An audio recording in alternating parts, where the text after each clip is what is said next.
कौन सा आर्टिकल था?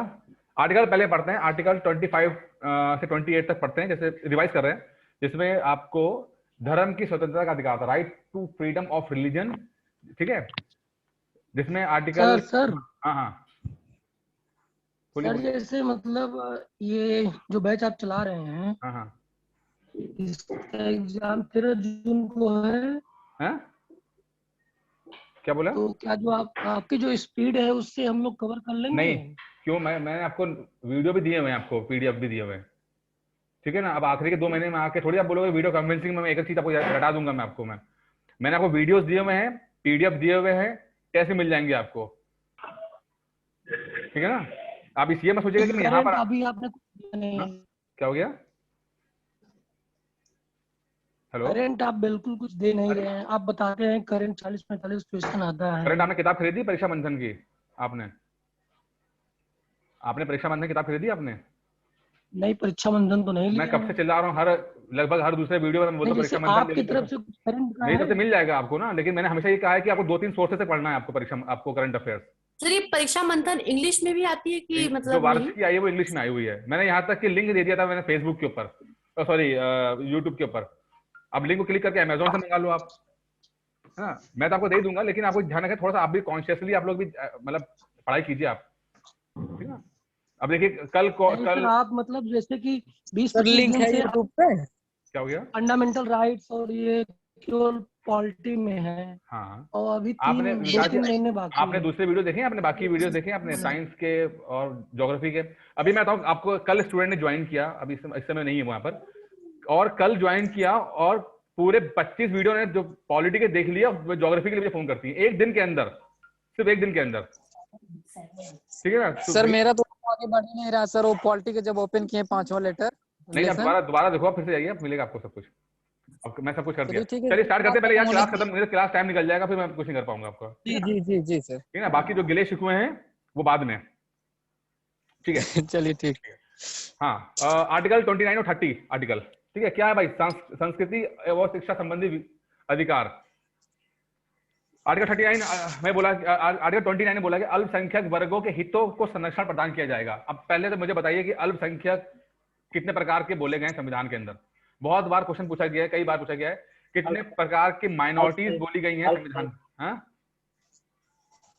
बोलिए। सर, अल्पसंख्यक भाषाई आधार पर और धार्मिक आधार पर, भाषा के आधार पर और धर्म के आधार पर 2 तरीके से अल्पसंख्यक बताए गए हैं। हाँ ठीक है ना, आपको धर्म के आधार पर, भाषा के आधार पर 2 तरह के अल्पसंख्यक बताएंगे। अल्पसंख्यक मतलब माइनॉरिटीज, जिनकी संख्या कम होगी, तो या तो धर्म के आधार पर होंगे, ठीक है, और जैसे मुस्लिम्स हैं या सिख हैं या ईसाई है, ये सब आपके माइनॉरिटीज हैं, ठीक है। और या तो भाषा के आधार पर, जैसे मान लीजिए यूपी में कोई मराठी होगा, ठीक है, तो वो तो अल्पसंख्यक होगा, और जो महाराष्ट्र में जो अगर हिंदी बोलने वाले होंगे वो अल्पसंख्यक होंगे, ठीक है। तो इसके आधार पर डिफरेंशिएट किया गया है आर्टिकल 29(1) में, और जिन्हें अपनी विशेष भाषा, लिपि, संस्कृति है उसे बनाए रखने का अधिकार होगा। मतलब जो लोग होंगे जिनकी अपनी आइडेंटिटी होगी लैंग्वेज को लेकर या अपनी संस्कृति को लेकर, तो उसको वो संरक्षण दे सकते हैं, थोड़ा सा प्रोटेक्शन दे सकते हैं। जैसे कि आदिवासी जनजातियों को अपनी भाषा, लिपि और संस्कृति की रक्षा का अधिकार है, ठीक है। आदिवासी से याद आया, देखिए कई बार सवाल आदिवासी को आता है ज्योग्राफी को लेकर, ठीक है। ज्योग्राफी का अगर आप मेरे वीडियो देखोगे तो लास्ट में आके आपको कुछ एक चैप्टर, एक लास्ट का वीडियो मिलेगा जिसमें आपका ये जनजातियों वाले जितने हिंदुस्तान में हैं उसके बारे में पता लगेगा। सवाल आते हैं कि किस प्रदेश में कौन सी जनजाति रहती है, ठीक है, सुन रहे हैं लोग, किस प्रदेश में कौन सी जनजाति रहती है, ये याद रखिएगा। मैं बीच बीच में सामने दिखा रहा था, हाँ, तो याद रखिएगा। बाकी अगर ऐसे पढ़ते पढ़ते कुछ ऐसा आ जाए तो इसे नोट भी कर लिया करो। चलिए, आर्टिकल 31 बोलता है शिक्षण संस्थानों की स्थापना, establishment of educational institute. Article 31, भाषा या धर्म पर आधारित सभी अल्पसंख्यक वर्गों को अपनी रुचि की शिक्षण संस्थानों की स्थापना और प्रशासन करने का अधिकार है। अच्छा, एक सवाल आया था, मुझे याद है जब मैंने मेंस दिया था पीसीएस 2016 में, उसमें ये बोला गया था, या इन्होंने आर्टिकल 25, 26, 27, 26, 27, 28 और 30 है ना, ऐसा दे दिया और मैं ऐसा फॉलोइंग करा दिया। समझ रहे मेरी बात? आखिरी के 27, 28, 29, 30 देकर अगले उन्होंने मैं ऐसा फॉलोइंग करा दिया। तो अब होता क्या है, अमूमन आप कंफ्यूज हो जाते हो कि जो अल्पसंख्यक की बात बोली गई है संस्कृति की रक्षा करने की, वो आर्टिकल 29 में बोला गया है कि आर्टिकल 30 में बोला गया है? या जो इस्टेब्लिशमेंट जो आप बात करते हो इस्टेब्लिश जो इंस्टीट्यूशंस की स्थापना करने की बात करते हो, एडमिनिस्ट्रेशन करने की बात करते हो, तो आर्टिकल 30 में बोला गया, 28 में बोला गया। तो ये आखिरी वाले जो है ना, ये 27, 28, 29, 30 ठीक से पढ़ लेना, याद कर लेना इसको आप। इट्स बहुत कंफ्यूज है, तो आपस में मतलब आप कंफ्यूज नहीं होना। सर ये आर्टिकल 31 में ये क्लॉज 1 और क्लॉज 2 में क्या डिफरेंस होता है, क्या है कौन इनमें डिफरेंस? सा आर्टिकल? ये सर आर्टिकल 31 में ही जो है एक सवाल भी आया था अभी पहले। मैं बता रहा हूँ, 30 पे तो कहते हैं, अभी 31 पे आ रहा हूँ मैं आपके, ठीक है ना? हो गया, ये हो गया, आर्टिकल 30 कंप्लीट हो गया। अब वो बात करेंगे जो पीडीएफ में नहीं है, आर्टिकल 31, आर्टिकल 31 जो पीडीएफ में नहीं है, तो बहुत ध्यान से सुनिएगा आर्टिकल 31 है क्या। पहले तो मिलता है कि आर्टिकल 31 क्या है, कभी नाम सुना आर्टिकल 31 कहाँ पर है? जी कहाँ पे कब आता है आपके? ये प्रॉपर्टी को लेके है कि कोई भी अपनी प्रॉपर्टी से उसमें वंचित नहीं रहे। ठीक है, प्रॉपर्टी को लेकर है कि हर व्यक्ति का अपना फंडामेंटल राइट है प्रॉपर्टी रखना। ये था आर्टिकल 31 में बात जब बोली गई थी। बट हुआ क्या कि चूंकि देखिए हमारे देश में लैंड जो है, जमीन जो है वो बहुत लिमिटेड है, ठीक है, पॉपुलेशन बहुत ज्यादा है, जमीन बहुत लिमिटेड है, तो और डेवलपमेंट का जो कहते हैं ना सोच है या डेवलपमेंट की जो बात करते हैं, तो उसके लिए जमीन चाहिए भाई। कोई फैक्ट्री लगानी होगी, कोई पुल बनाना होगा, डैम बनाना होगा, कुछ भी करना होगा तो जमीन चाहिए। अब हमारे देश में जो जमीन होती है वो प्राइवेट हैंड्स में है, यानी कि लोगों के पास है, ना कि सरकार के पास है। यही कारण है कि इंडिया जो है वो उसकी डेवलपमेंट की स्पीड थोड़ी स्लो है। अगर इंडिया को कोई डैम बनाना होगा तो पहले तो वहां के लोगों को मनवाना पड़ेगा जिनके पास ऑलरेडी जमीन होती है, और वो लोग जब तक वो देंगे नहीं अपनी स्वेच्छा से, जब तक इंडिया वाले डैम नहीं बना सकते।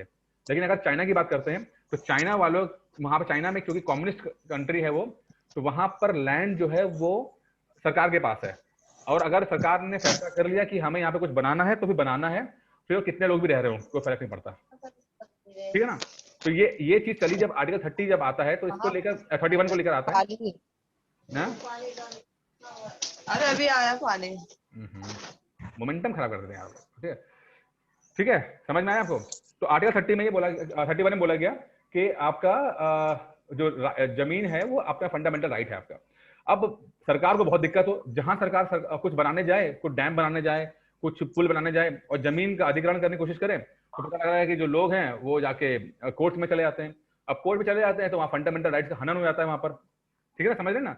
अब हनन हो जाता है तो सरकार कभी एक्वायर नहीं कर पाती, जमीन एक्वायर नहीं कर पाती है, ठीक है।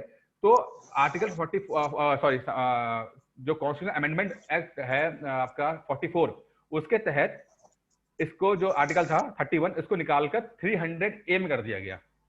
मतलब आर्टिकल 31 से निकालकर राइट टू प्रॉपर्टी को निकालकर 31 से निकालकर 300A में कर दिया। सवाल कई बार पूछा जाता है कि यार ये जो है हमारा राइट टू प्रॉपर्टी है, इसको निकाल के क्या किया गया?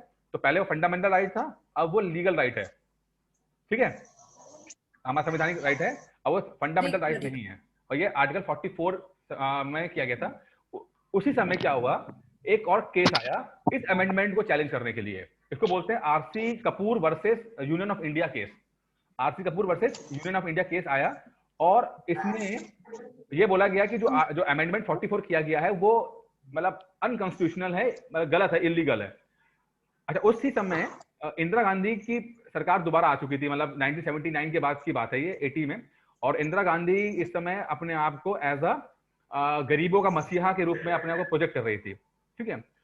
उस समय आपको याद होगा कि इंडिया में बैंकों का नेशनलाइजेशन 2 बार हो चुका है, हुआ है, याद है? बैंकों का नेशनलाइजेशन 2 बार हुआ है। नेशनलाइजेशन का मतलब क्या होता है ये बताइए? अगर मैं ये बात बोल रहा हूँ कि बैंकों का नेशनलाइजेशन हो गया, इसका मतलब क्या हुआ? राष्ट्रीयकरण, प्राइवेट से गवर्नमेंट बैंक हो, सरकार के तहत अधिकृत। क्या होगा इससे? क्या होगा इससे? क्या होगा? फर्क क्या पड़ेगा इससे? कोई भी उसका फंक्शनिंग होगी तो गवर्नमेंट करेगी, आरबीआई रेगुलेट करेगी। उनकी फंक्शनैलिटी में गवर्नमेंट का इन्वॉल्वमेंट रहेगा। उससे क्या होगा? उससे ये कि मनमाने तरीके से रेपो रेट और ये जितने भी जो रेट्स होते हैं बैंक रेट, वो अपने आप नहीं। देखिए समझिए, जल्दी खत्म करते हैं इसको। देखिए हुआ क्या था, जब आप याद करेंगे देश आजाद हुआ उससे पहले की बात करते हैं, हमारे देश में मतलब आरबीआई के बनने से पहले की बात है, अलग अलग छोटे छोटे बैंक हुआ करते थे। अब बैंक तो आप और हम भी बना सकते हैं, हम लोग अपना जमा पूंजी बना के वो किसी को लोन के रूप में दे सकते हैं। मतलब उस समय तक, शुरुआत के समय में जो बैंक थे आज की तरह नहीं थे, वो कोई कंपनी का काम करते थे जो व्यापारियों को व्यापार करने के लिए लोन देते थे, उनको बैंक बोलते थे, मर्केंटाइल बैंक। ठीक है, अब इसमें जो व्यापारी होता है वो हमेशा उन लोगों को लोन देता है जिससे लोन की रिकवरी हो जाए। ठीक है, हमेशा वो बड़े व्यापारी को देगा जिससे कि उसको लगेगा कि यार ये जो बंदा है व्यापार करेगा, मुझे मेरा पैसा वापस कर देगा। ठीक है, अब इसमें क्या होता है कि कुछ लोगों को तो लोन मिलता है बट मैक्सिमम लोगों को लोन नहीं मिलता। अब जब देश आजाद हुआ उसके बाद भी जो प्राइवेट बैंक थे वो क्या करते थे, वो सिर्फ और सिर्फ जो बड़े लोग होते थे, जो संपन्न लोग होते थे, उन्हीं को लोन देते थे। अब अगर देश को हमें आगे लेके जाना है तो जो गरीब लोग हैं उनको, तुम कहते हैं एक वर्ड आता है इंक्लूसिव डेवलपमेंट करना पड़ेगा उनका। इंक्लूसिव, ये शब्द बहुत बार आप सुनोगे। ठीक है, इंक्लूसिव, इसका मतलब है सबको लेकर चलना पड़ेगा, वो डेवलपमेंट जिसमें सबकी भागीदारी होगी। अब हमारा देश जो जहां पर 80% लोगों को लोन ना मिले, बैंक के खाते ना खुले हों, तो देश कैसे आगे बढ़ सकता है। तब इंदिरा गांधी ने जब 1969 में पहली बार नेशनलाइजेशन किया बैंकों का, यानी कि कुछ बैंकों को मतलब उनके शेयर सरकार ने खरीद लिए और सरकार के कंट्रोल में आ गए। तब उसके बाद ये हुआ कि अब सरकार अपने माध्यम से बैंकों को बोल सकती थी कि अब यहाँ पर इन लोगों को लोन दो आप। ठीक है, पहले क्या था, पहले बैंक पर कंट्रोल नहीं था, बैंक उनको लोन देता था जो अमीर थे। लेकिन जब नेशनलाइजेशन हो गया तो बैंक ये बोला गया कि आप गरीबों को लोन दो, आप एग्रीकल्चर में लोन दो, ठीक है ना, या आप जो भी कोलेटरल रखोगे वो कम रखो, ऐसी बातें बोली गई। इसका नेशनलाइजेशन का फायदा हुआ। तो पहले 1969 में हुआ नेशनलाइजेशन, उसके बाद 1980 में हुआ। 2 बार हमारे बैंकों का राष्ट्रीयकरण हुआ है। ठीक है, मतलब अब सरकार अपनी जो पॉलिसीज है, अपने जो स्कीम उसके अकॉर्डिंग लोगों बैंकों को कह सकती थी कि आप जाके लोन दे सकते हो आप। ठीक है, इसका मतलब ये हो गया, इसका मतलब ये होता पूरा। क्लियर हो गया? हुआ कि नहीं हुआ? Yes sir. ठीक है, अच्छा, अब जब आर्टिकल 31 की बात चल रही थी, अब 44 अमेंडमेंट में बोला गया कि आर्टिकल 31 को निकाल देते हैं और उसको हम लीगल कर देते हैं। तो आरसी गुप्ता वाला केस आया जिसमें ये बोला गया कि भाई ये गलत अमेंडमेंट हुआ है, ये गलत चीज हुई है। अब क्या करेंगे, तो सरकार खड़ी हो गई इस अमेंडमेंट के पक्ष में। ठीक है, क्योंकि उस समय इंदिरा गांधी को कहते थे वो गरीबों के मसले वाली बात थी और नेशनलाइजेशन वाला केस, इस केस को बोलते हैं नेशनलाइजेशन वाला केस बोला जाता है।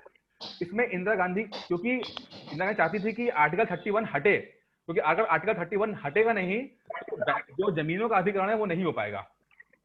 ठीक है, इसीलिए आर्टिकल 31 को हटाया गया। उसके बाद सुप्रीम कोर्ट में जजमेंट आया और वह सब कुछ हुए, तो ये बोला गया कि आप हटा सकते हो इसको, लेकिन जो आप जमीन अधिग्रहण करोगे उसका कॉम्पनसेशन देना पड़ेगा आपको। ठीक है, आपको पैसे देने पड़ेगा, कॉम्पनसेशन देना पड़ेगा इक्वल, जो बराबर का, जितना जमीन का होगा। उसके बाद इंदिरा गांधी ने एक और काम किया, फिर 25th अमेंडमेंट एक्ट आया जिसमें ये बोला गया कि कॉम्पनसेशन वर्ड से हटाकर उसको अमाउंट कर दिया गया। समझिएगा, कॉम्पनसेशन का मतलब होता है कि उतनी वैल्यू की जितनी, और जमीन अगर 10 लाख की है और फ्यूचर में लगता है कि 25 लाख की हो सकती है, तो 25 लाख नहीं दिए, ये सिर्फ जो उनको सरकार को लगता था वो तो दे दिए। 25 लाख ना देके 10 लाख दे दिए मान लीजिए, या 8 लाख दे दिए, अमाउंट दे दिया जो सरकार को लगता था। क्योंकि सरकार के पास पैसे नहीं थे और सरकार को डेवलपमेंट करना था, तो सरकार ने ये रास्ता अपनाया कि हम जमीन का अधिग्रहण करेंगे, उसमें कॉम्पनसेशन नहीं देंगे, अमाउंट देंगे। जो केस चला गया आपका केशव नंदा भारती केस में 1973 आ गया आपको जिसमें था, और फिर वहां पे चीजें चलती है। उसके बाद ये हुआ कि आप अमाउंट जो है वो आप आर्बिट्री नहीं होना चाहिए, मतलब कि ऐसा नहीं होना चाहिए कि आप कुछ, एक सही अमाउंट होना चाहिए, कोर्ट ने ये बोला। तो 31 आर्टिकल की बात तो ये हो गई। इसी में एक ऐसे पोर्शन है जहां पर बहुत कम हम लोग पढ़ते हैं एग्जाम के लिए, लेकिन अब धीरे धीरे एग्जाम के अंदर ही सवाल आ रहा है। आर्टिकल 31A, आर्टिकल 31B और आर्टिकल 31C, ये चीजें आ रही हैं। ठीक है, अभी तक हम सिर्फ आर्टिकल 31 को ही पढ़ते थे, अब A, B, C को भी धीरे धीरे पढ़ेंगे। अच्छा, अब आर्टिकल जब देश का संविधान लागू हुआ, आर्टिकल 31 हुआ करता था, लेकिन 1 साल के अंदर ही महसूस हुआ कि जो जमीन का जो मैटर है वो इतना सीधा नहीं है, बहुत कॉम्प्लेक्स मैटर है ये। अब आपको डेवलपमेंट भी करना है, लेकिन आपको जमीन का भी देखना है कि जमीन का अधिग्रहण जो कर रहे हो उसमें भी कोई आपका ऐसा दिक्कत ना आ जाए कि लोगों को लगे कि आपने बहुत अन्याय कर दिया है। और बिना जमीन के आपको काम चलाना नहीं है, जमीन के पैसे दे सकते नहीं हो आप, क्योंकि आप एक गरीब कंट्री हो। ठीक है ना, हो रहा क्लियर? Yes sir. है ना? तो अब आर्टिकल 31A को इंट्रोड्यूस किया गया, फर्स्ट कॉन्स्टिट्यूशनल अमेंडमेंट में किया गया। पहला जो संविधान का संशोधन हुआ वो 1951 में हो गया। ठीक है, और आप देखो कि देश की आजादी से सॉरी देश के पहले आम चुनाव जो 1952-53 में हुए, उससे पहले ही ये पहला अमेंडमेंट हो गया, यानी 1950 में संविधान लागू होता है और 1951 में पहला संविधान संशोधन कर दिया जाता है, जिसमें आर्टिकल 31A को इंट्रोड्यूस किया जाता है। आर्टिकल 31A को 31 जो है वो कहता है कि आप जो जमीन है वो आप रख सकते हो अपने पास फंडामेंटल राइट के रूप में, और आर्टिकल 31A बोलता है कि अगर मैं इंग्लिश पढ़ता हूं, according to the government according to this the government can acquire the property of the people and by doing so the fundamental rights mention in article 14 and 19 of India in constitution shall not be violated. यानी कि अगर इसमें ये बोला गया article 31A में कि अगर सरकार कोई जमीन अधिग्रहण करती है तो वो आर्टिकल 14 और आर्टिकल 19 में जो फंडामेंटल राइट्स हैं उसका वायलेशन नहीं होगा। ठीक है, उसका वायलेशन नहीं होगा अगर सरकार अधिग्रहण करती है तो, क्योंकि अगर वायलेशन होगा फंडामेंटल राइट्स का तो ये लोग चले जाएंगे फिर से सुप्रीम कोर्ट में, वहां पे कोर्ट को फिर जजमेंट देना पड़ता है जो जमीन वाले, जो जमीन होल्डर उनको, तो सरकार को तो ऐसा बीच में रास्ता निकालना था। क्लियर हो रहा है?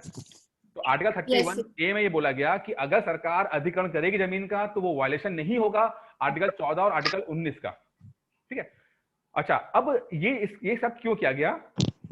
अगर ये बात सरकार बोल रही है कि हम जमीन जब लेंगे तो मुझे वायलेशन नहीं होगा, तो ये बड़ी सुविधा होती है जो जमींदारी सिस्टम था उसको खत्म करने के लिए। आपको पता है ना जमींदारी सिस्टम क्या होता है? जमींदारी सिस्टम क्या होता है?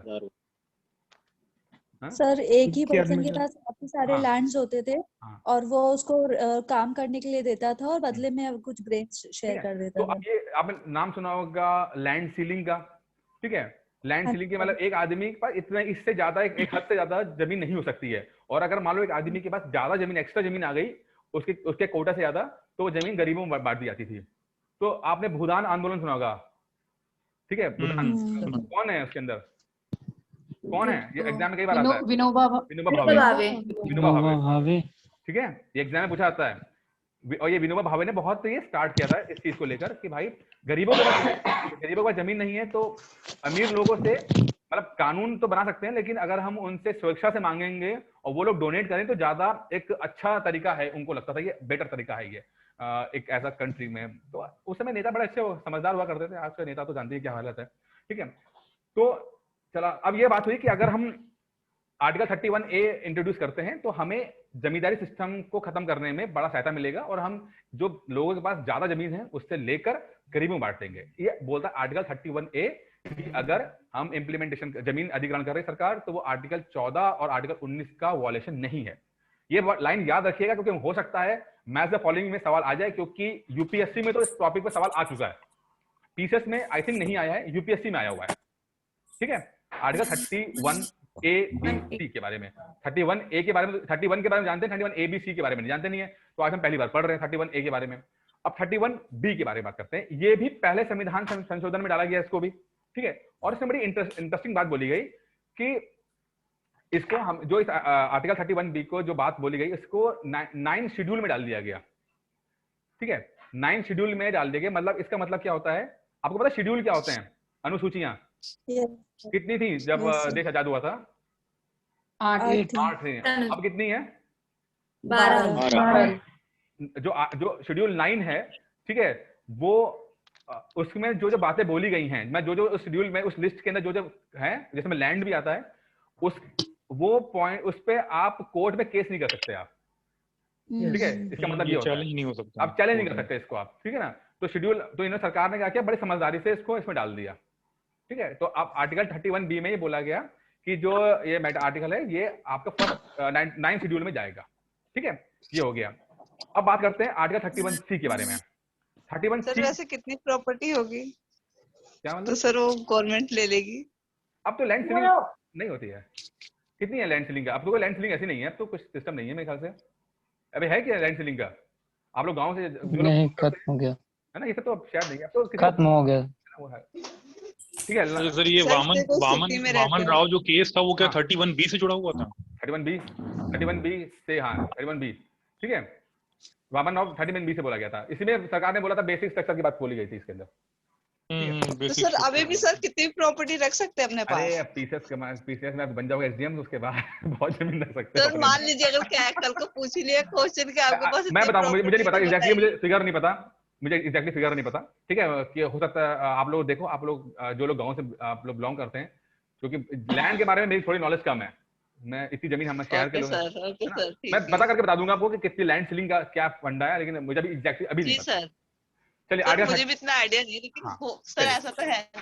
अच्छा, अभी जो बात बोली वो समझ में आ रहा है कि नहीं आ रहा है? वो तो क्लियर हो गया, ठीक है। अब की बात कर लेते हैं। उसमें बोला कि भाई जो फंडामेंटल कुछ अच्छा डीपीएसपी होता है, directive principle of state policy, ठीक है, ये क्या बोलते हैं? इसमें बोला गया कि जो 39B और 39C है, यानी कि जो डीपीएसपी में जो आर्टिकल 39B और 39C जो सरकार को ये बोलते हैं कि जितने भी रिसोर्सेज हैं वो सरकार अपने कंट्रोल में रखेगी और सबको इक्वली डिस्ट्रीब्यूट करेगी, समाजवाद की बात बोलते हैं, इक्वली डिस्ट्रीब्यूट करेगी, वो डीपीएसपी में बात बोली गई है। वो जो है वो वायलेट मतलब आर्टिकल 14 और आर्टिकल 19 से ज्यादा तवज्जो उनको मिलेगी। कहने का मतलब देखिए, हमारे पास दो चीजें हैं, एक है फंडामेंटल राइट्स और एक है हमारा डीपीएसपी। अब ठीक है, अब ये पहले समझते हैं कि फंडामेंटल राइट्स और डीपीएसपी इनका ओरिजिन कैसे हुआ। देखिए हुआ क्या, जब देश आजाद हुआ, ठीक है, अब देश की आजादी की लड़ाई में हमारे जो नेता थे उन्होंने बहुत बढ़ चढ़ के बातें बोली कि जब देश आजाद हो जाएगा तो सोने की चिड़िया हो जाएगा, सबको 15-15 लाख रुपए मिलेंगे, सबको ये मिल जाएगा, वो ऐसी बातें बोली थी। लेकिन जब देश आजाद हुआ तो देखा कि पैसे तो है ही नहीं भाई, देश आजाद हो गया, लेकिन हम सबको कुछ जो प्रॉमिस किए थे वो पूरे नहीं कर सकते। अब बात ये बोली गई कि अगर हम अपनी बात से मुकरते हैं तो एक बड़ा लोगों पे गलत इंप्रेशन जाएगा कि यार ये लोगों ने बोला और अपनी बात को माना नहीं। अब क्या करें, पैसे हैं नहीं और मुकर सकते नहीं है, तो उन्होंने बीच का रास्ता निकाला। उन्होंने कुछ चीजें जो उस समय दी जा सकती थी वो तुरंत दे दिया, जैसे फंडामेंटल राइट्स हो गया, ठीक है, सिटीजनशिप हो गया, कुछ चीजें दे दी उन्होंने फटाफट, जो उस समय उनके पास रिसोर्सेस थे देने के, वो दे दिए। कुछ चीजें जो उनको लगता था कि मतलब होना चाहिए, बट उनको लगता है कि अभी सब समय आएगा और जब देश के पास ऐसे संसाधन आ जाएंगे तो पब्लिक को मिलना चाहिए। तो वो चीजें जो भविष्य में मिलना चाहिए बट अभी है नहीं, लेकिन जब संसाधन हो जाएंगे तो मिलना चाहिए, तो उनको डाला गया डीपीएसपी में, directive principle of state policy में डाला गया, ठीक है। इसी में वहां पर बात करते हैं कि यूनिवर्सल सिविल कोड की बात करते हैं, जो अभी तक देश में लागू नहीं हुआ है लेकिन है, आर्टिकल 44 में, ठीक है, इक्वल वेजेस की बात करते हैं, ठीक है। और ये बोला भी गया है कि सरकार जब पॉलिसी बनाएगी तो डीपीएसपी को मद्देनजर रखते हुए बनाएगी, ठीक है, क्योंकि डीपीएसपी में ऐसी बातें बोली गई कि देश इस तरफ जाना चाहिए, कि ऐसा देश होना चाहिए कि ये चीजें होनी चाहिए। तो डीपीएसपी हमें पता है कि इसको हम कोर्ट में चैलेंज नहीं कर सकते, यानी कि अगर आपको डीपीएसपी में जो बातें कही गई हैं वो अगर नहीं दे रही सरकार तो आप कोर्ट में नहीं जा सकते इसको आप। लेकिन फंडामेंटल राइट आपका हनन हो रहा है, फंडामेंटल राइट से वो चीज नहीं मिल रही तो आप कोर्ट में जा सकते हो। क्लियर हो गया ना? के वेलफेयर को देखते हुए सर, मतलब डीपीएसपी भी, हाँ ठीक है, समझ गए, डीपीएसपी समझ गए ना कि मतलब क्यों बनाया गया, ठीक है। और सरकार जब पॉलिसी बनाती है तो डीपीएसपी को मद्देनजर रखती है कि भाई वो डीपीएसपी में क्या बोला गया है। एक समझ लीजिए कि एक तरह से एक इंस्ट्रक्शन कह सकते हैं या गाइडेंस बोल सकते हैं, डीपीएसपी इस तरह से काम करता है। अच्छा, फिर आगे आपका ये बोला 39B 39C को बोला गया वो सुपरसीड करेगा, मतलब संविधान में जो आर्टिकल 14 और आर्टिकल 19 जो कि फंडामेंटल राइट्स में है उसको 39B 39C सुपरसीड कर सकता है, ये बात बोली गई है। वैसे मतलब उससे ऊपर तवज्जो दिया जाएगा। हकीकत में अगर फंडामेंटल राइट्स और डीपीएसपी क्लैश करते हैं, सुनिए, अगर फंडामेंटल राइट्स और डीपीएसपी के बीच में अगर विवाद होगा तो हमेशा फंडामेंटल राइट्स को तवज्जो मिलती है। देखिए हाँ सर, वो तो है, ठीक है, अगर फंडामेंटल राइट्स और डीपीएसपी में टक्कर हो रही है तो फंडामेंटल राइट्स को तवज्जो मिलेगी। लेकिन आर्टिकल 31C बोलता है कि 39B और 39C जो है वो आर्टिकल 14 और आर्टिकल 19 को सुपरसीड कर जाएगा, मतलब एक अलग बात बोली, ठीक है। ये आर्टिकल 31C में हमें बोला गया है, इसके अंदर 31C बोला गया, एक्सेप्शन है ये, ठीक है ना? क्लियर हो गया? यस सर, हो गया फटाफट, है ना? सर ये बता दिए, एक क्वेश्चन एक आया था, मैंने देखा था जिसमें ये था कि जो आर्टिकल 31 में क्लॉज 1 और क्लॉज 2 उनमें डिफरेंस क्या है? हाँ, तो अभी हमें पढ़ा ना आर्टिकल 31 जो ए और बी ना, क्लॉज ए और बी, इसकी बात नहीं 31 में क्लॉज 1 और क्लॉज 2 एक अलग शायद है। 31 में क्लॉज 31 नहीं, आर्टिकल 31 मतलब आर्टिकल 31 में खाली क्लॉज 1 एंड क्लॉज 2। एक क्वेश्चन एक्चुअली था, मैं वो प्रीवियस पेपर देख रहा था, उसी में एक जगह कहीं आया होगा, हो सकता है। चलिए मैं देख के बताता हूँ उसमें क्या है एग्जैक्टली, मुझे मैंने हो सकता है। ठीक है सर, ठीक है सर, देख लेंगे, बाद में डिस्कस कर लेते हैं इसके अंदर आर्टिकल 31 में। जी।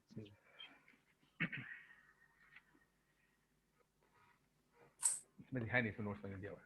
ठीक है, आप मुझे जहाँ तक 31A और BC का है, जो आप कह रहे हो 31(1), 31(2), इसकी बात कर रहे हो ना? 31(1) और 31(2)? नहीं 31A। हाँ, मतलब आर्टिकल 31 में क्लॉज 1 और क्लॉज 2। क्लॉज 1 का मतलब वही ए होगा ना, सेक्शन हो गया सर, वही ए और बी तो होंगे ना आर्टिकल, ए भी ये तो होंगे ना, और क्या होगा? वही है।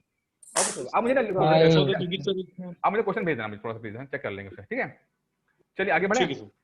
आज की जो क्लास है वो PDF में नहीं है, ये थोड़ा अलग है, ध्यान रखना। इसको मैं अलग से PDF डाल के भेज दूंगा मैं। ठीक है, और ये आप आजकल नए क्वेश्चन आते तो ये 31 का आर्टिकल बहुत इंपॉर्टेंट आएगा। ठीक है, चलिए अब बात करते हैं 32 की। आर्टिकल 32, डॉक्टर अम्बेडकर ने क्या बोला इसके बारे में कि ये क्या है? ये heart and soul of, heart and soul. क्यों बोला भाई? क्यों बोला? क्यों बोला? क्योंकि सर अगर किसी का भी फंडामेंटल राइट का इसमें हनन होता है तो वो संवैधानिक उपचारों के लिए इसमें जा सकता है कोर्ट में। हाँ ठीक है। अच्छा, अब डॉक्टर अम्बेडकर ने जब बनाया संविधान तो उनको चिंता इस बात की थी कि भाई बना तो दिया हमने, बट उसको लागू ढंग से नहीं होगा तो फिर बेकार है। ठीक है, आप अगर आप एक अगर मेरी बात माने तो आपने एक राज्यसभा टीवी का एक सीरीज है संविधान, वो देखो आप। ठीक है ना, राज्यसभा टीवी की एक सीरीज आज से 4-5 साल पहले आई थी, तो वो YouTube पे मिल जाएगी। हाँ सर, इससे एक क्वेश्चन भी याद आ गया सर, मतलब करंट में कि जो लोकसभा टीवी और राज्यसभा टीवी है, हाँ, उनको सर मर्ज कर दिया। क्या बोला गया? मर्ज कर दिया। क्या नाम दिया है? संसद टीवी बोल रहे हैं। संसद टीवी बोला है, संसद टीवी। संसद टीवी हो गया, दोनों राज्यसभा लोकसभा टीवी को मिला के। कोई देखता है राज्यसभा? आप लोग देखते हो नहीं देखते हो, ये बताओ। हाँ सर, राज्यसभा देखते हैं। तो मेरी बात मानोगे, आज मेरी बात मानो, आज जाके आप राज्यसभा टीवी पे जाकर संविधान को टाइप करना, उसके 10 एपिसोड हैं, वो देख लेना आप लोग।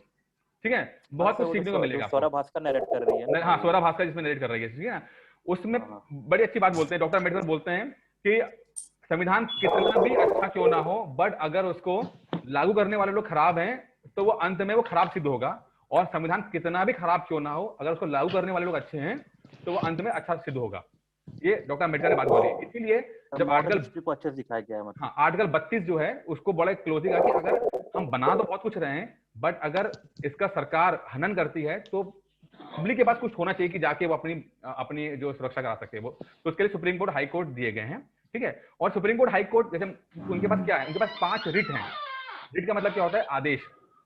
ठीक है, उसके माध्यम से वो आपके फंडामेंटल राइट की बचाव करती हैं। ठीक है, संविधान कैसे? पहला सवाल क्या बनता है कि आर्टिकल जो 32 है, और इसमें ये बोला गया है कि जो गार्जियन ऑफ कहते हैं ना, गार्जियन ऑफ संविधान या कॉन्स्टिट्यूशन, वो कौन कौन है? तो वो उसमें सुप्रीम कोर्ट और हाई कोर्ट दोनों है। ठीक है, आप दोनों में जा सकते हो, सुप्रीम कोर्ट के पास भी जा सकते हो और हाई कोर्ट के भी जा सकते हो, अगर आपके फंडामेंटल राइट्स का हनन हो रहा है तो। ठीक है, बहुत इंपॉर्टेंट बात बता रहा हूं मैं आपको। ठीक है, अगर आपके फंडामेंटल राइट जारी कर सकते हैं, हाँ, फंडामेंटल राइट्स का हनन हो रहा है तो आप सुप्रीम कोर्ट भी जा सकते हो और हाई कोर्ट भी जा सकते हो। सुप्रीम कोर्ट में आर्टिकल 32 के तहत और हाई कोर्ट 226 के तहत। 226। एक चीज और है, अभी जब आगे पढ़ेंगे, जब हम अभी हाई कोर्ट पढ़ेंगे, जब इसमें आता है सर आपने संविधान बताया ना, संविधान टीवी ना, संविधान राज्यसभा टीवी और संसद टीवी। ठीक है, संविधान बेसिकली एपिसोड्स हैं, उसके 10 एपिसोड वो, हाँ, पिक्चर वेब सीरीज है वो। ठीक है, अच्छा, अब एक सुनो बात, बड़ी इंटरेस्टिंग बात है। अभी तक हम ये देखते हैं सुप्रीम कोर्ट है, उसके पास ज्यादा पावर है। ठीक है, और आर्टिकल 32 के तहत आपके फंडामेंटल राइट्स को बचाती है। तो आर्टिकल 226 के तहत हाई कोर्ट आपके फंडामेंटल राइट्स का हनन होने से बचाती है।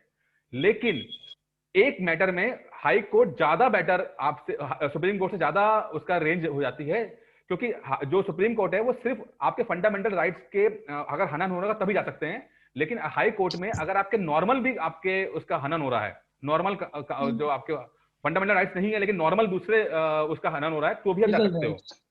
हाँ, आपके लीगल राइट्स के, आप उसके तब भी जा सकते हो। ये सवाल आता है। ठीक है ना? यस सर, ये बुक में मेंशन है, the power of high court is wider. ठीक है ना, समझ रहे बात आप लोग ना? इधर पिछले साल जो था ये आर्टिकल 32 थोड़ा वो उसमें भी था, न्यूज में भी था। ठीक है, अब फटाफट पढ़ते हैं, अगर आज खत्म हो जाए देखते हैं। अब रेट होती है। अब रेट का मतलब है कि जो सुप्रीम कोर्ट है वो आपको ऑर्डर करेगी, सरकार को 5 तरीके से ऑर्डर कर सकती है। पहला है हेबियस कॉर्पस, यानी कि बंदी प्रत्यक्षीकरण।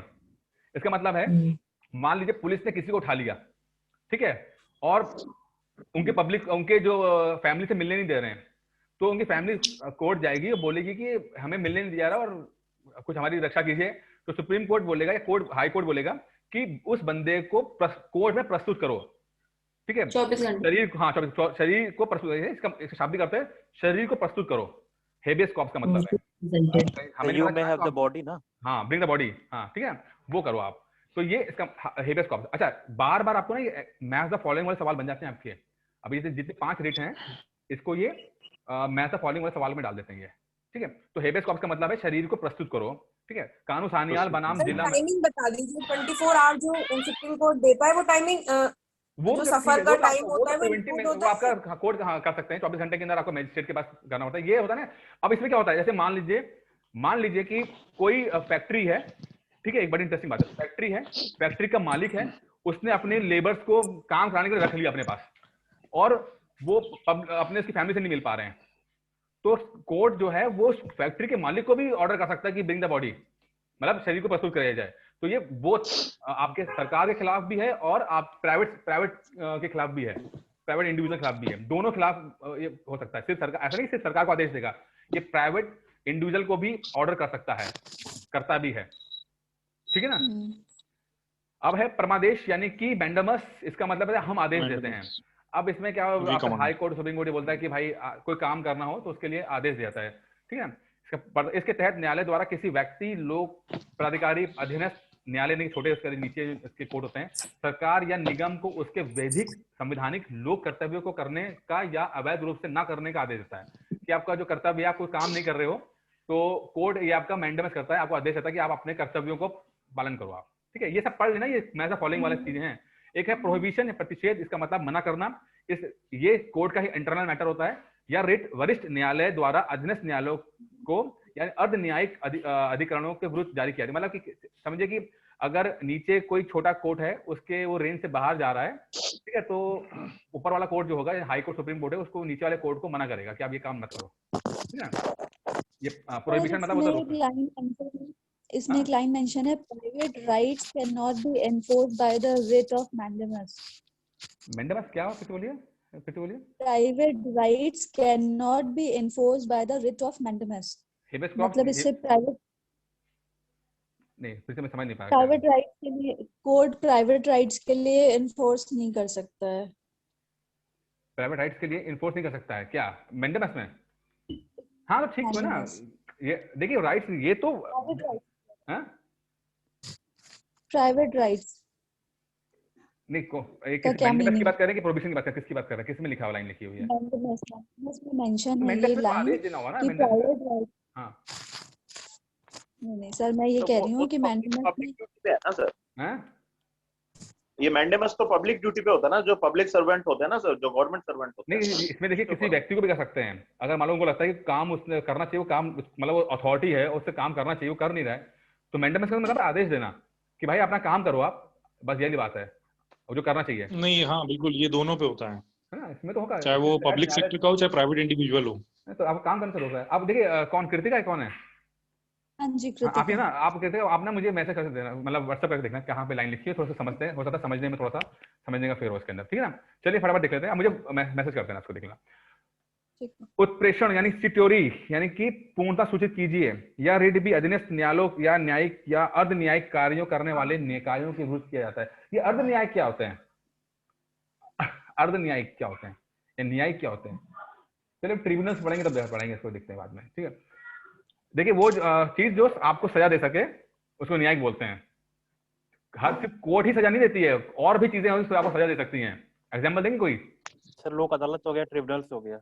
चलो हाँ, चलो ट्रिब्यूनल्स, और भी बताइए कोई है आगे? पार्लियामेंट भी है, पार्लियामेंट भी है, जैसे चल हाँ पार्लियामेंट, कॉन्टेम्परेरी पार्लियामेंट होता है, ठीक है ना। कोर्ट आपको बुला सकती है, सॉरी पार्लियामेंट बुला सकती है। अगर आप, कई बार हुआ है कि कभी कभी हम लोग कुछ ऐसा कमेंट कर देते हैं तो पार्लियामेंट बुला सकती है, उनको लगता है कि आपने उनका कॉन्टेम्प्ट ऑफ कोर्ट पार्लियामेंट किया है, आपको बुला सकते हैं आपको, ठीक है ना। तो जब वो सजा देंगे तो वो ऐसा न्यायिक काम करेंगे। ये अर्ध न्याय का मतलब होता है कि न्यायालय नहीं है, बट उनके पास अथॉरिटी है कि वो आपको सजा भी दे सकते हैं आपको, ठीक है। इसके द्वारा अधीनस्थ न्यायालयों को अपने समक्ष के मामलों को वरिष्ठ न्यायालयों में भेजने की निर्देश दिया था। यानी कि मतलब है कि उनको लगता है कि वो छोटा न्यायालय है, वो भी कुछ इतना उसको एक्सपीरियंस नहीं है, उसको उतना समझ नहीं है, तो उसकी जो कुछ गलती ना कर दे तो जो उसके पास केस है उसको ऊपर वाले उसमें भेज देगा। उत्प्रेषण यानी सिटोरिक्स का मतलब है। एक है क्यू वारंटो, इसका मतलब क्या है, आपका क्या अधिकार है, प्राधिकार है, मतलब कि आप मान लीजिए किसी पद पे आए हैं, मतलब एसडीएम बने, तो एसडीएम आप बने हो तो आप इस पद के लिए मतलब क्यों बन गए, क्या ऐसा आपने किया था जो आपके पास जो इसेंशियल क्वालिफिकेशन होनी चाहिए, क्या उस पद के लिए आपके पास है या नहीं है, इसका मतलब है क्यू वारंटो। या रेट ऐसे व्यक्तियों के विरुद्ध जारी की जाती है जो किसी लोक पद को अवैध रूप से धारण करते हैं। यानी कि मान लीजिए अब एसडीएम बनने के लिए कौन एसडीएम बन सकता है, देखा जाए तो भाई जिसने पीसीएस का पेपर क्रैक किया हो। वैसे थोड़ा सा हो सकता है कि प्रमोशन के माध्यम से भी हो सकता है, लेकिन पीसीएस का पेपर क्रैक किया हो। अब बंदा ऐसा बंदा जो उसने पेपर क्रैक ना किया हो, प्रमोशन भी ना किया हो, ऐसे पद पे पहुंच गया, या ऐसी जगह पे जहां पर कोई पहुंचने के लिए उसके एक आईएएस होना जरूरी है, लेकिन वो बंदा ऐसा बंदे नियुक्त कर दिया कि जो आईएएस नहीं है। कई बार ऐसा होता है, कई बार ऐसा होता है कि आईएएस जो पद है वो आईएएस बंदे का होना चाहिए, बट पॉलिटिकल पार्टीज अपना बंदा बैठा देते हैं जो आईएएस नहीं होता है, तब ये चला जाता है मामला, क्यू वारंटो वाला केस चला जाता है। समझ रहे हैं बात आप, कि पद की में तो एक एसेंशियल क्वालिफिकेशन दी है, लेकिन पॉलिटिकल ऐसा गेम हुआ कि उस पद पे ऐसा बंदा बैठ गया जिसके पास ऐसी क्वालिफिकेशन नहीं। सर ये जो आईएसओ की लेटरल एंट्री वाली हो रही है, इससे मत है क्या, इससे मतलब मिल सकता है क्या तो लेटरल एंट्री हो रही है आईएएस की, आईएएस हो रहा है कि सर लेटरल एंट्री होने वाली है पार्लियामेंट में ही पास होता है लेटरल एंट्री। लेटरल एंट्री, अच्छा लेटरल एंट्री वो तो अलग चीज होगी ना, वो तो लेटरल एंट्री क्या समझ रहे हैं आप लोग भाई, इसमें है कि प्राइवेट सेक्टर में जो लोग अच्छा काम कर रहे हैं, ठीक है, वो उनको इसमें लेकर आना है, लेकिन ज्यादा नहीं, ज्यादा चलेगा नहीं, चीजें बहुत पसंद नहीं कर रहे हैं, क्योंकि बहुत ज्यादा प्राइवेट सेक्टर में जो जिस लेवल पे इनको चाहिए बंदा, उसमें उस लेवल पे प्राइवेट सेक्टर में बहुत ऊपर पहुंच जाता है आदमी, तो वो इधर सरकार के पास आना पसंद करते नहीं है। तो अभी रिपोर्ट आई थी, एक प्रोफाइल्स होती हैं तो इकोसिस्टम भी नहीं मिलता ना उसको वहाँ पे, वो इकोसिस्टम नहीं मिलता है तो प्रॉब्लम होती है, सैलरी पैसा नहीं मिलता, उसका अपना सिस्टम हो चुका होता है, कॉन्ट्रैक्ट बेस्ड रहता है ना। तो मोदी जी ने स्टार्ट कोशिश की थी, लेकिन अभी तक उसका जो रिपोर्ट मैंने पढ़ी थी, सुनी थी, उसमें बहुत सक्सेसफुल नहीं रहा अभी तक ये, ठीक है ना, अभी तक बहुत सक्सेसफुल नहीं रहा है। चलिए मोदी जी करते हैं तो कुछ करना अच्छा ही करते होंगे चलिए ठीक है, बाकी हो गया। अब भाग 3 के अपवाद, एक्सेप्शन ऑफ पार्ट 3 खत्म करते हैं फटाफट, 1 मिनट में खत्म हो जाए तो।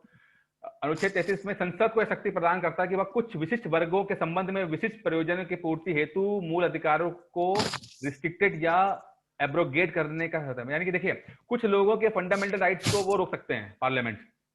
कौन? आपके जो आर्मी में लोग होते हैं, आर्म फोर्सेस में, इंटेलिजेंस में है, तो वो लोग अपना क्लेम नहीं कर सकते कि वो फंडामेंटल राइट्स का हनन हो रहा है, ठीक है। हाँ। तो ये है, इसमें आर्टिकल 33 का मतलब है कि कुछ विशिष्ट वर्गों में है, कुछ विशिष्ट काम के लिए ऐसे लोग जिन आर्मी में है, इंटेलिजेंस में है, उनको उनके फंडामेंटल राइट्स को पार्लियामेंट काम मतलब उसको रिस्ट्रिक्ट कर सकती है, कम कर सकती है। आर्टिकल 34 क्या है?